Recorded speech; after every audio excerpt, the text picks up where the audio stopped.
Kanyandekwe, a resident of Rubavu district in the western province of Rwanda, and his family of 7 went to bed, all smiles and dreams.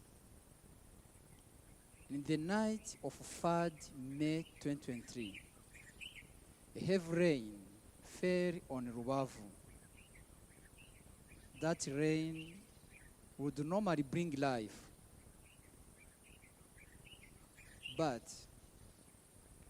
by morning, Kanyandekwe was to find all his family gone,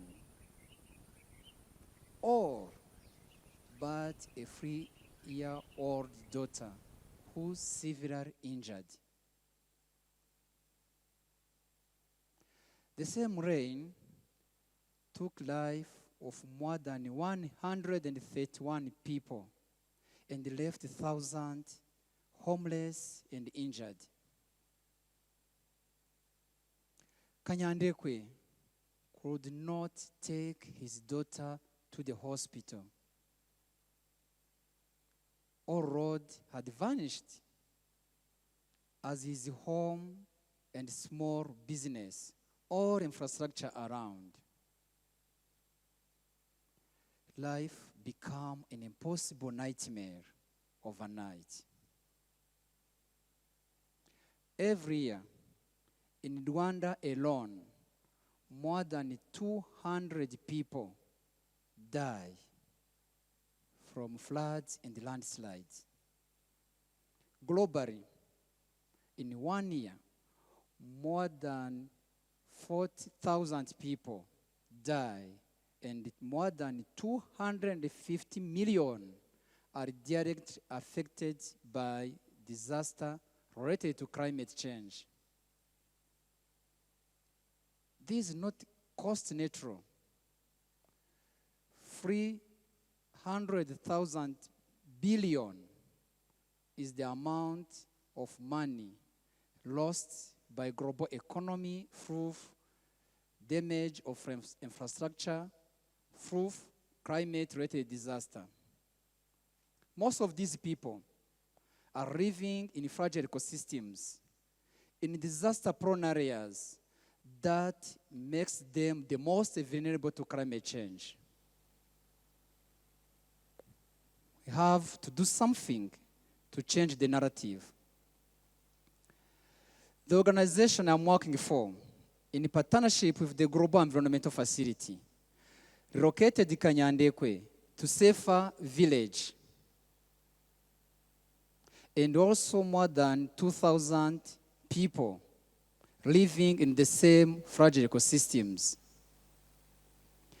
These new homes are equipped with climate-proof infrastructure, like solar panels, biogas, feeder roads around, and rainwater harvesting systems to make their life much better.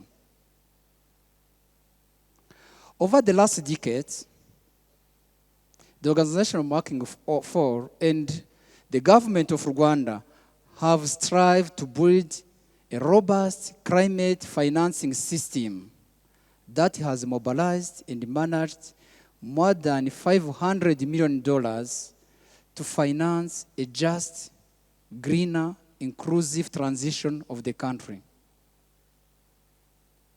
This year, the government of Rwanda launched the carbon market framework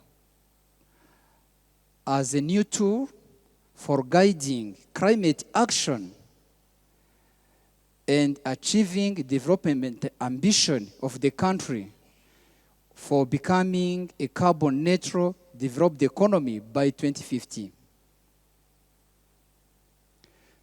This framework creates markets where businesses and investors can buy and sell carbon credit and generating revenues for green projects like clean cooking, electric mobility, solar mini-grid, and others which are carbon neutral. Moreover, the framework itself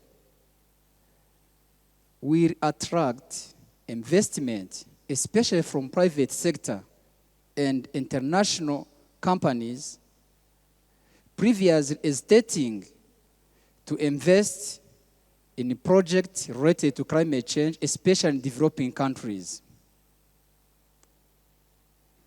Most importantly, carbon market framework will reduce the dependence of developing countries on traditional aids and grants by making climate financing more sustainable and diversified.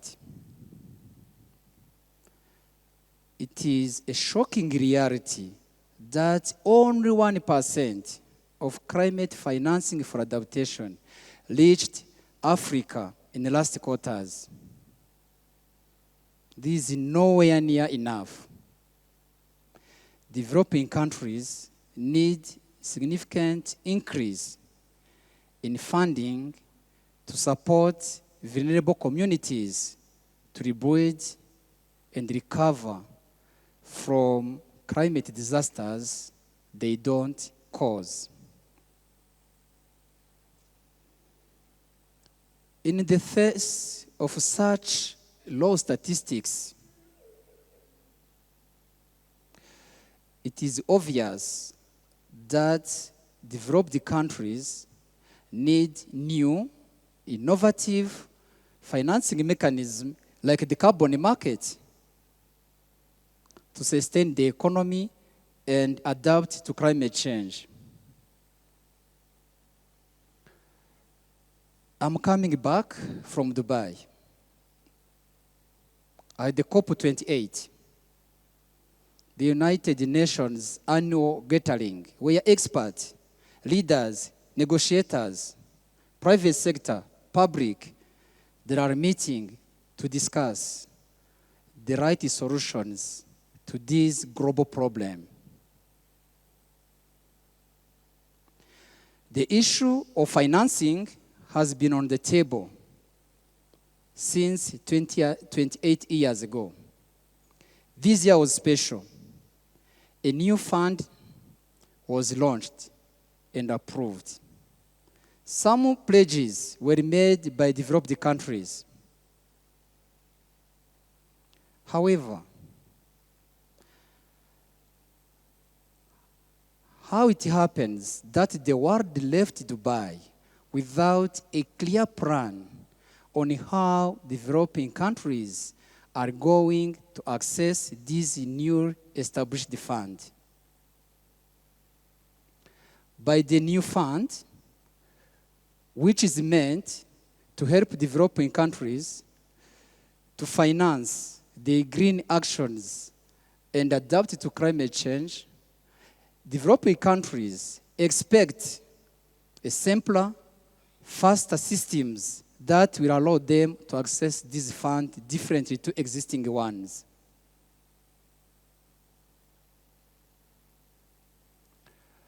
Streamlining application and approval processes to access the fund, to loss and damage funds, and also its predecessors, would be a game changer in fighting against climate change.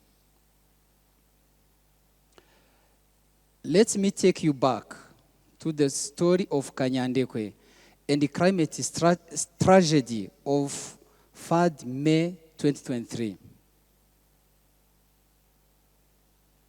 I call it climate tragedy because his daughter could not make it.